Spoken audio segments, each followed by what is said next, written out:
Hey there, La Jolla UMC family. Every once in a while, someone will ask or maybe wonder, who decides what Bible translations we use in worship? Now, I promise there's no dartboard here in my office, and I don't just flip a coin while we sing the opening hymn. Actually, choosing a translation, it's part of a thoughtful approach to worship design, and frankly, it's something I take pretty seriously. Now, here at La Jolla UMC, you'll most often hear scriptures read from one of two versions: the New Revised Standard Version, Updated Edition, NRSV UE, and the Common English Bible, CEB. In fact, these are two translations that are most commonly used in United Methodist congregations. Now, what is it about these two? Well, the NRSV UE is known for its careful scholarship. It draws from the best available biblical manuscripts. It uses inclusive language in a thoughtful way. It balances word-for-word precision with readability. It's widely respected in academic and church settings. The challenge is that sometimes the language feels a little stiff, a little wooden, and sometimes that precision makes it less natural to hear out loud.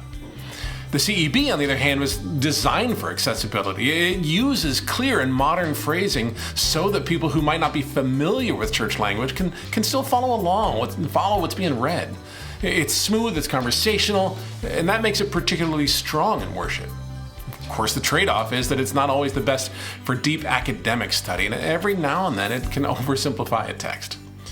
Now, when I prep for a sermon or a series, I put both translations side by side, and I read through the passage in each, and I pay attention to how the wording connects with the theme, the theology, and the people that I'm preaching to. Here's an example. See, in a couple of weeks, we're going to be reading from Psalm 139, and here's how the NRSV UE says it. O Lord, you have searched me and known me. You know when I sit down and when I rise up. You discern my thoughts from far away.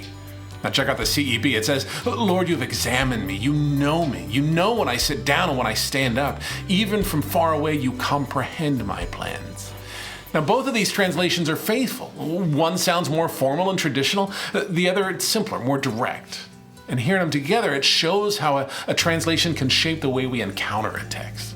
So when you hear scripture in worship, know that it hasn't been chosen at random. It's the result of prayer, of scholarship, of pastoral discernment.